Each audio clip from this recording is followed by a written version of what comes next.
A pen is mightier than the sword. Anyone heard that? I'm pretty sure most of you have. You know what is more powerful than a pen? A camera pointed at you. Over the past 18 years of being a photographer, I've understood this one thing to be true. Throughout my earlier days in photography, the belief that owning a good, expensive camera and being well versed with the technicalities as the key ingredients needed to create magic on celluloid was deep-rooted. And I've come a long way post that.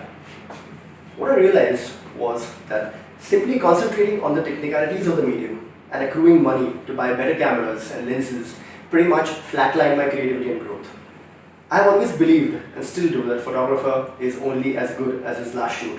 And in being true to that, I always try and go beyond. I started focusing on external elements and I started making more mistakes than I would like to remember. But truth be told, I'm glad I made them. It took me all of this and a bunch of years to realize the key for nailing a shoot was communication and psychology. And trust me, this will apply to every photographer and the person getting photographed. Good communication from the photographer can tip the scales in his favor by directly working on the psyche of the person in front of the lens.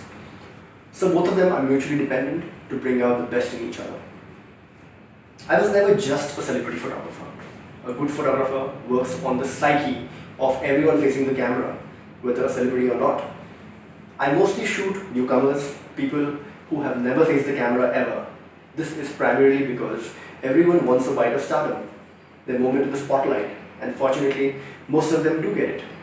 I'm approached by numerous people of a variety of age groups, a demographic slice that cuts across the entire social strata, wanting to realize their age-old dream of seeing themselves on billboards or a magazine just once.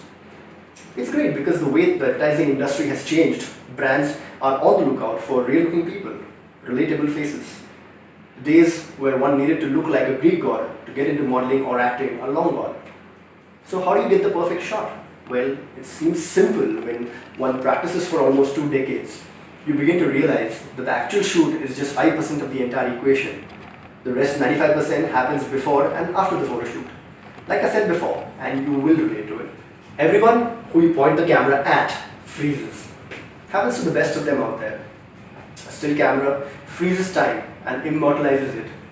In that sense, a photographer is also a preservationist.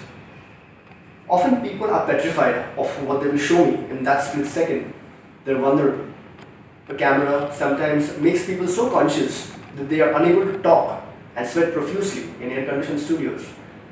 They constantly want smoke breaks and are short of breath. On a few occasions, the models also resorted to alcohol to keep their wits about them. Such is the power of the camera. It is known to and leveraged by very few photographers. At this point, I need to be more than a photographer, someone who tinkers with my subject's psyche. I call this photographic therapy.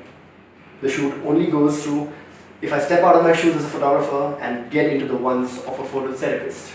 Communication is the key, and through this tool, I have to take efforts to know and understand the person beyond the guard that they put up, make them see a friend in me, or be at least a known face. I have to meticulously urge them to let their guard down so I can reach within. This proves that having people skills are very important. Anyone can figure out the technicalities, the shutter, the aperture, and film speed combinations of the camera. This will give you a technically good or bad photograph, but people skills are what will take you to the next level. I shoot celebrities who know how to look good anytime they're shot. It's no surprise, all their photographs come out so well. Even if the photograph isn't good, their star power makes up for it. I'm a huge fan of the other kind, of taking ordinary people from ordinary walks of life and making them look like superstars and feel like superstars. I've always wondered what my purpose in life is, the fabled question of why are we all here. I never really knew, or rather, I had some ideas that would absurdly answer that question. Since a few years, I am more than convinced that I am on a mission to change people's perception of themselves, to create a society where people feel good because they're happy with the way they look. When one is happy with the way they look, one feels good, and that's the first step that could snowball across their entire life. Anyone who comes to me comes with a lot of apprehensions, because almost no one thinks that they are worth it or can look better than they do. I know it for a fact that everyone wants to be happy with how they look. even if it's secretly. I admire their courage with which they still come forth, and towards that I feel a sense of responsibility. The primary objective is to have fun, be in the limelight, and get pampered. Good photographs are an obvious byproduct. I've seen this to be true in most cases. People get ecstatic in the shoot when I show them some of their clicks on the camera, and most of them cannot believe it is them. I have seen people shed a tear, also hug me, and thank me for bringing out this side of themselves that they never knew existed. Well, I have a formula, and that is brought about by various factors like body language, posing, lighting, makeup and hair, costumes, to point out a few. With this formula, anyone I shoot has to look at least 30% better than what they look in real life. For the same reason, most of my work happens on camera with very little left for post-processing. There is constant direction and one more secret ingredient. Two actually. Encouragement and praise. No shoot is complete without them. I have to encourage my subjects to do better and do more. But when they do, I also need to flatter them, sweet talk them. And some people might not like the sound of this, but most of it is not true. Hey, it gets my job done. If it's not enough, trust me when I say that taking a successful photograph is also about dressing the part, having a personality, an alter ego, which gives the subject confidence to be vulnerable in front of the camera and the photographer. Photography is not as much about how you look than it is about how confident you are. With regards to looking good, well, there are some steps that could ensure it, but what do you do about confidence? How can that be taught? And that too over just a few days. That's when working on the psyche of the subject matters the most. They forget that they have to look confident. Doesn't matter if they aren't on the inside. Having said that, whatever work I do with them faking their confidence isn't confined to the duration of the creative process.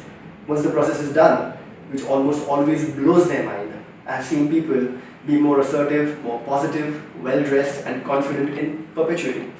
It stays with them and affects most walks of their life. Let me take you through a few examples. Meet Achit Garg. Achit came to me quite nervous to even open his mouth and say one sentence with full confidence. He was in awe of the work I do and in that sense was a little intimidated by me. He was not at all sure if his style, disposition, physique would get things done for him. This is him before I worked with him. The right communication and guidance put him into the right state of mind and turned him into this. Let's meet Arushi Gupta. Arushi came to me from Bangalore. She came to me absolutely not knowing her potential. She was clearly someone who would transform into a diva once the lights went on. And this is how I remember her when she came to meet me before the photo shoot. And with the same formula, I transformed her into this.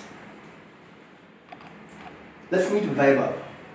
Vaibhav looked really good and had a unique character, but didn't know how he would shoot in a professional setup. I remember him wanting to shoot with me for a long time.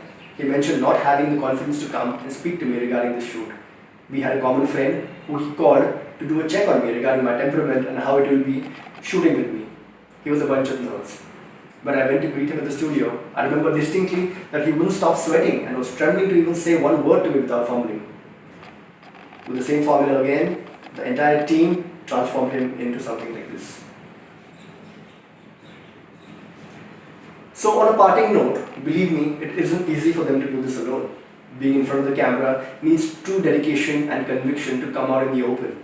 Throughout all these processes, a photographer has to be constantly supportive, being someone who puts them in the right state of mind, toning them down, lifting them up, and more than anything, making them believe that they will become the best version of themselves.